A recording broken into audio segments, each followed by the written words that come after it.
Muchas gracias por estar aquí.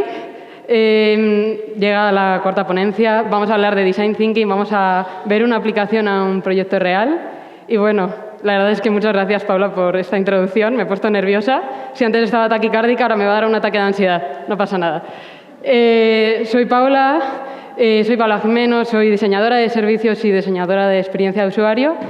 Y bueno, para mí el diseño es mucho más que algo profesional. Para mí el diseño es una forma de pensar, es una forma de resolver problemas. Creo que también es una herramienta para conectar con las personas y para intentar hacerles la vida un poco más fácil, por lo menos en la medida en lo que podamos. Y bueno, la verdad es que estoy muy orgullosa de poder estar hoy aquí, de hablar de diseño, hablar de Design Thinking y poner un ejemplo de un proyecto real para bajarlo a tierra, porque a veces pues, parece que es algo súper abstracto, pero realmente es súper efectivo. Y bueno, antes de nada quería contaros un pelín mi trayectoria en el diseño. Yo empecé hace nada, en 2018, empecé haciendo un grado en Ingeniería en Diseño Industrial y Desarrollo del Producto. Y bueno, aparte de aprender lo básico sobre diseño, descubrí lo que era el diseño de servicios y me cautivó. Yo dije, hostia, qué chulo, yo quiero hacer esto. Y claro, cuando terminé el grado dije, vale, pues el siguiente paso es el máster. Y lo hice también aquí en Zaragoza. Y pues pudimos hacer algún proyecto real, trabajar con cliente y ver cómo toda aquella base teórica del grado pues, podía usarse de verdad y traía soluciones reales. Y bueno, en mi caso además hice un TFM de investigación, investigué sobre diseño, sobre Design Thinking, que bueno, en castellano es el pensamiento de diseño. Investigué también sobre perspectiva estratégica y sobre diseño de futuros. Y me di cuenta cómo estas herramientas de diseño nos pueden ayudar a moldear un poco el futuro y a pues, buscar soluciones que nos puedan ayudar a todos. Además, durante estos años de formación participé en un premio de Fundación Invercaja y junto a dos compañeros que están ahí al fondo, que es un placer que hayáis venido a verme, ganamos el premio y nos dimos cuenta de que lo que habíamos aprendido de diseño realmente se podía aplicar en proyectos y encontrar soluciones reales. Y bueno, aparte de eso, tanto en 2023 como en 2024 participé en la Global Service Jam aquí en Zaragoza. Y la verdad es que poco puedo decir de ese evento, de que es algo mágico.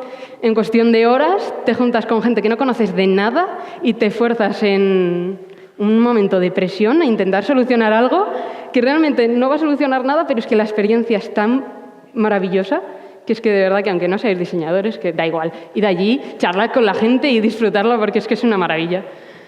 Y luego, por último, pues soy una persona bastante ambiciosa y no puedo parar de ver cosas, investigar y ver qué tal. Así que me sigo formando. Estoy haciendo la cuarta edición en el programa de especialización en diseño de servicios que promueve el CADI, que es el Centro Aragonés de Diseño Industrial. Y también lo hace con la Universidad de Zaragoza y tengo algunos compañeros por ahí. Así que nada, ¿qué tiene en común todo esto que he hablado? Pues tiene en común Design Thinking. Una pequeña pregunta. Por favor, manos arriba, quien haya oído hablar de este término. ¡Qué miedo! Espero que sepáis un poco menos que yo, porque si no os animo a subir aquí conmigo. Vale, Design Thinking, ¿qué es esto? Pues todo lo que yo estudié también tiene alguna parte de Design Thinking, sobre todo que se ha aplicado parte de su proceso. Pero, ¿realmente qué es el Design Thinking? Es súper abstracto. El Design Thinking es un enfoque de diseño que nació en los años 50 y que se ha ido modificando a lo largo del tiempo. Y realmente no es ni una guía mágica, ni una metodología universal, ni nada por el estilo. Son un conjunto de procesos cognitivos o de técnicas, herramientas, que puedes usar unas u otras teniendo en cuenta el proyecto y buscando que se adapten más o menos al contexto y sobre todo al usuario. Quedaos con esta palabra porque a lo largo de toda la charla vamos a hablar mucho del usuario. Así que para hacer un poco la vida más fácil, he usado la representación del doble diamante.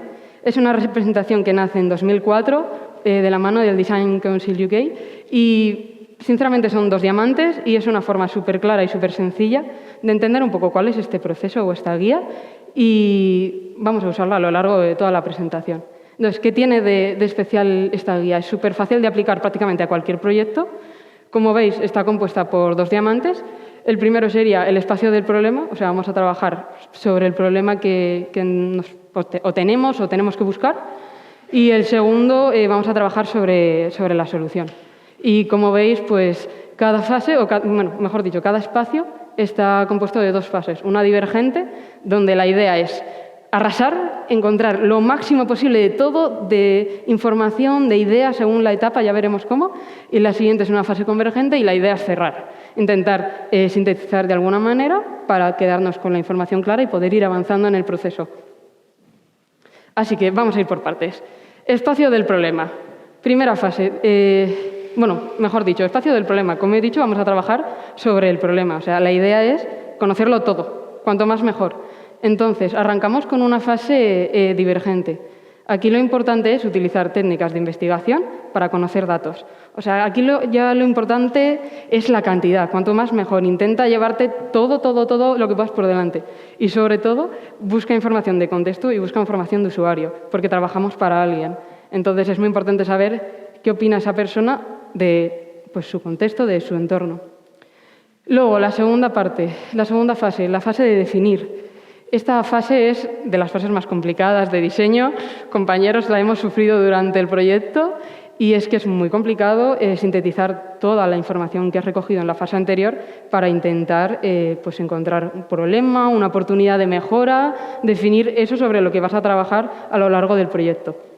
Pero sin duda, hacer esta fase bien va a ser súper beneficioso para la siguiente. Pasamos de espacio. Nos vamos al espacio de la solución. Este es un espacio súper interesante porque por fin haces algo tangible, que hasta ahora solo has investigado, o parece que solo has investigado. También lo que vamos a hacer en esta fase es centrarnos en... trabajar en la solución y intentar que se adapte lo máximo al proyecto, teniendo en cuenta la investigación que hemos hecho antes, ¿no? Porque para algo la hemos hecho y conocemos ahora contexto y conocemos usuario. Por tanto, primera fase, la fase de desarrollo. Lo que hacemos va a ser generar ideas. Aquí vamos a utilizar técnicas de ideación. Esto igual os suena más porque la ideación es una palabra súper extendida, pero la idea es generar a lo loco, en plan, y sin limitaciones. O sea, aquí cualquier cosa vale, porque luego ya tenemos la siguiente fase para bajarlo a tierra. Aquí, cuantas más locuras, mejor. IAS, todo IAS, si es necesario.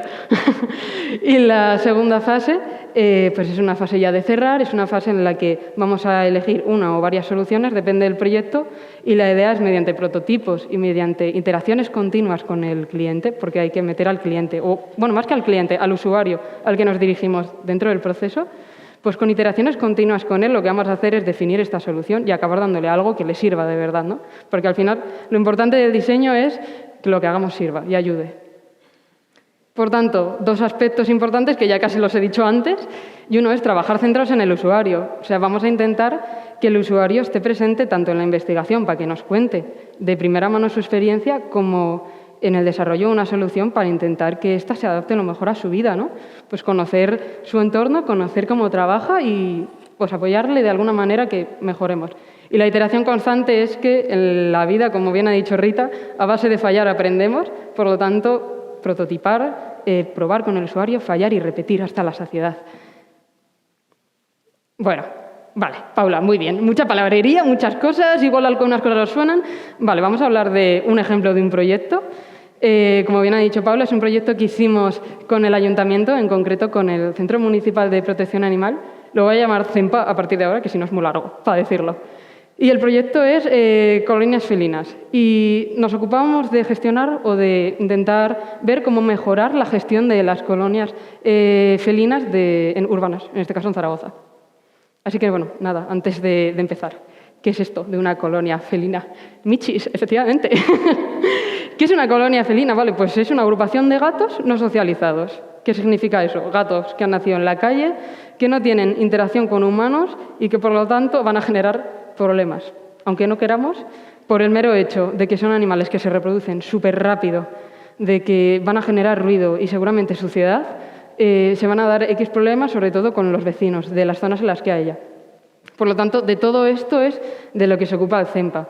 El CEMPA se ocupa de gestionar cuántas colonias hay en la ciudad, se ocupa también de darle los alimentos a la gente voluntaria para que los alimente y se ocupa también de un proyecto súper importante que es el proyecto CES. CES porque es captura, esterilización y suelta de los gatos. Como hemos dicho, son animales que se reproducen a una velocidad increíble, entonces la intención es que los que hay se mantengan para que no haya más gatos que personas en Zaragoza.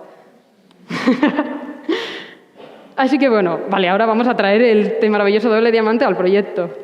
Hicimos una primera fase y claro, pues en este proyecto en concreto, ¿qué íbamos a intentar hacer?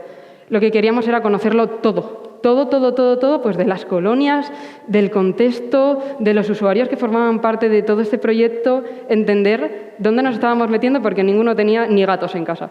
Así que lo primero que hicimos fue pues, entender quiénes estaban involucrados en este proyecto y vimos que evidentemente estaba el CEMPA, que evidentemente estaban los barrios con los vecinos y aquí surgió una cosa súper interesante y es que eran los voluntarios los que se encargaban de darle de comer a los gatos. O sea, el Centro Municipal de Protección Animal no hacía nada, bueno, darles la comida y a veces ni eso, pero bueno, problemas de gestión aparte. Luego resulta que había capturadoras y veterinarias y aquí entra también en juego los veterinarios de la Universidad de Zaragoza, porque resulta que era la Facultad de Veterinaria los que se encargaban de esterilizar a los gatos, porque estas esterilizaciones eran las prácticas de formación de los veterinarios que estaban estudiando. Súper curioso, vamos, que había aquí gente para parar un tren. O sea que dijimos, vale, una vez que ya entendemos quién está dentro del proyecto, vamos a entender un poco también qué se hace en otras provincias, ¿no? Así que nos pusimos a buscar información. Y buscamos información de Madrid, Sevilla, y vimos un poco cómo gestionaban en otros lados. La verdad es que fue interesante, pero había poca gestión. Así que decidimos ir un paso más allá y lanzamos una encuesta para que llegase a todas partes de España para entender un poco qué visión tenían las personas sobre las colonias y también cuál era la imagen del gato en la ciudadanía. O sea, intentar tener una visión lo más global posible. Y una vez que tuvimos la visión más global, nos dimos cuenta de que el núcleo realmente de la gestión, por lo menos aquí en Zaragoza, era este proyecto, el de captura, esterilización y suelta. Porque al final esterilizar a los gatos era lo que daba pie a poder mantener un estado del proyecto neutro y poder trabajar con lo que había y no estar todo el rato pendiente de que había cada vez más. Entonces, dentro del proyecto, ¿qué usuarios teníamos? Teníamos, evidentemente, el CEMPA, que se encargaba de la gestión. Teníamos toda la zona del voluntariado, que, aparte de darle comida a los gatos, nos dimos cuenta de que había gente que se llevaba gatos a casa o que quería llevar gatos a la facultad de veterinaria porque se había roto una patita. Pues bueno, gente que estaba al final ahí por voluntad propia y que, evidentemente, su visión del proyecto no tenía que ser la misma, o no tenía por qué ser la misma que la del CEMPA. Y luego, por supuesto, estaba la Facultad de Veterinaria, que hacía un trabajo increíble gestionando gatos, realizando operaciones y devolviéndolos a las calles. Así que... Uy, permiso, voy a beber un poco de agua. Bueno, hicimos esto se llama un mapa de stakeholders. Y viene genial para definir con quién quieres hablar o quién está dentro del proyecto y te interesa para hablar. Y lo que hicimos fue eso. Vimos quiénes estaban en el proyecto y tuvimos entrevistas con usuarios que formaran parte de pues, todos los entornos, a ser posibles. Y con eso generamos mapas de empatía que nos permitió saber un poco las emociones de cada persona, saber cuáles eran sus necesidades, súper importante, y saber un poco también cuáles eran sus frustraciones, que a veces no se habla, pero es súper importante también. Hicimos algo que en diseño es muy bonito, por lo menos a mí es de las partes que más me gustan, y es que creamos un blueprint. Y diréis, ¿qué es eso? Igual la gente ya lo sabe. Pero bueno, simplemente es una representación gráfica de las fases que había cuando un gato tenía que pasar por el proceso de esterilización, de las personas que estaban involucradas en cada una de estas fases y, sobre todo, de los problemas que podía llegar a haber. Estas cositas rojas, problemas u oportunidades de mejora, que a veces ahí suena mejor. Y con toda esta información nos fuimos a la siguiente fase. Y la siguiente fase era pues, intentar ver dónde ayudábamos, porque había un meollo ahí increíble. Y utilizando este blueprint nos dimos cuenta de que, sobre todo, todas las oportunidades de mejora giraban en torno al proceso de esterilización. Y es que pasaba una cosa, había un problema de comunicación entre todos los usuarios del proyecto. Y es normal porque había mucha gente. Entonces, muy difícil que la información fluctuara como tenía que fluctuar. Y sobre todo porque el proceso de esterilización necesitaba que la información fuera ágil, porque al final todo el mundo corría en su puesto de trabajo. Y si la información era ágil, pues evitábamos tiempos de espera y el proyecto funcionaba mucho mejor. Así que nos centramos en intentar mejorar esta comunicación. Y empezamos la fase de desarrollo. En la fase de desarrollo nos centramos en generar un sistema de comunicación que mejorara la información entre los capturadores y los veterinarios, ya que los veterinarios requerían de información sobre el gato para realizar estas esterilizaciones. De la información que una vez realizada la operación había que devolverle al capturador, porque este también se encargaba de la recuperación y de la posterior suelta del animal. Y luego había que intentar digitalizar de alguna manera todas estas operaciones para que el ayuntamiento supiera qué estaba pasando. Así que, ¿qué hicimos? Bueno, pues hicimos unas tarjetas de esterilización que iban enganchadas a las jaulas de los gatos y lo que hacían era representar toda esta información interesante para los veterinarios, que la escribían los capturadores, y además le dabas la vuelta a la tarjetita y el veterinario escribía toda la información necesaria para la recuperación que se le devolvía a los capturadores. Y además de eso hicimos un registro de esterilizaciones electrónicas dentro de la página del ayuntamiento para que todas estas operaciones pues, se pudieran registrar de alguna manera y hubiera constancia de todo lo que estaba sucediendo. ¿Y cómo hicimos esto? Pues la última fase ya, que es la fase de definir todo esto y de generar algo que realmente podamos entregar al usuario, la hicimos con ellos. Porque, como he dicho antes, lo más importante cuando trabajas en un entorno en el que seguramente no sea el tuyo es trabajar con el usuario, porque nadie sabe más de todo que ellos. Nosotros solo tenemos las herramientas para intentar ayudarles. Así que hicimos 2 sesiones de co-creación. Una con los capturadores o con los voluntarios capturadores, para ver cuál era esta información que realmente necesitaban los veterinarios para, pues quizá no manipular al gato y simplemente con leer la información pasarlo a esterilizar. Y también hicimos una sesión de co-creación con los veterinarios para ver cuál era esta información que necesitaban los capturadores para decidir cuánto tiempo tenía que recuperarse el animal, si había que darle algún tipo de medicación, si podían ocuparse ellos o tenía que seguir ocupándose la facultad de veterinaria, si alguna persona tenía que llevarse al gato a casa durante un tiempo, porque realmente su suelta era en la calle.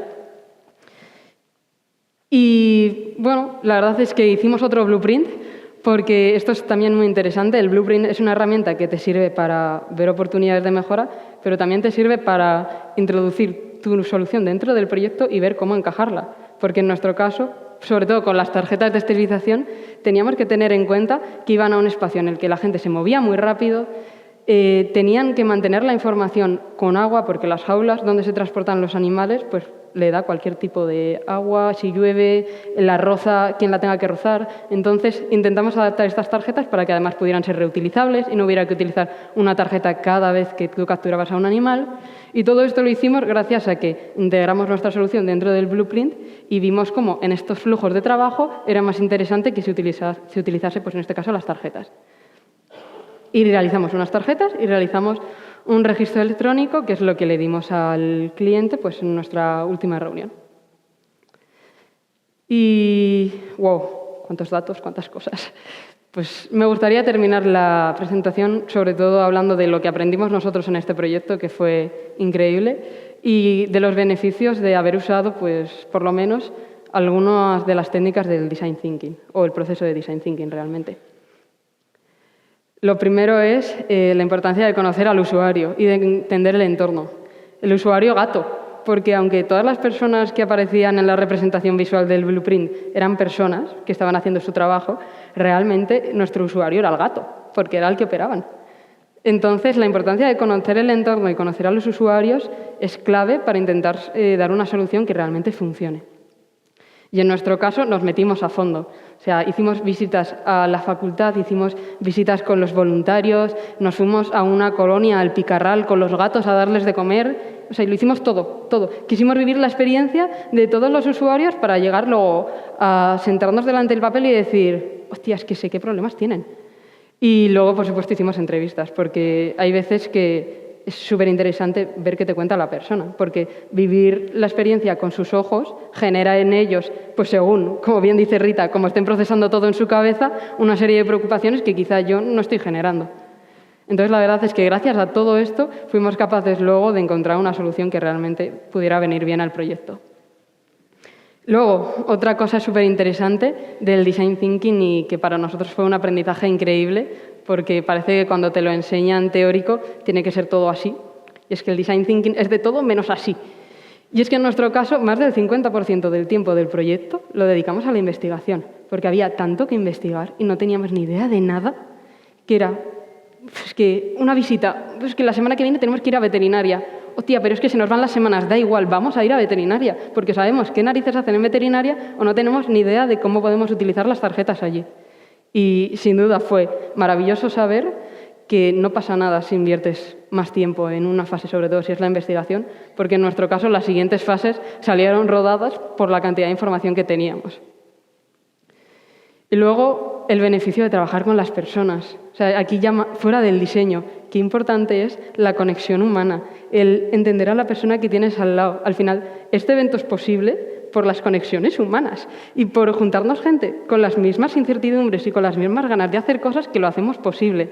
Pues en diseño pasa lo mismo. Nosotros no teníamos ni idea de nada, así que lo único que podíamos hacer era trabajar con ellos.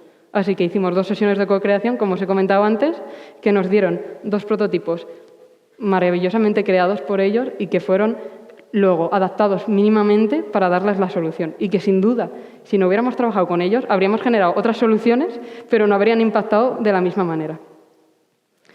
Así que nada, con toda esta retahíla de información, espero que os haya encantado y muchísimas gracias por vuestra atención. Bueno, yo os quiero contar una anécdota antes de las preguntas. Tenemos poco tiempo. Vale, súper rápida. Vuelo. Poco tiempo. Coincidimos en un coworking y de repente esta persona me dice, ¿quieres hacer una ponencia? Y yo, ¿perdón? Y me dice, es que transmites mucha energía y seguro que tienes algo que contar. Y yo le dije, vale. Mientras volvía a mi oficina a seguir trabajando, ¿sabes? Le dije, vale, así que si estoy yo aquí es gracias a ti. Defendedme, por favor.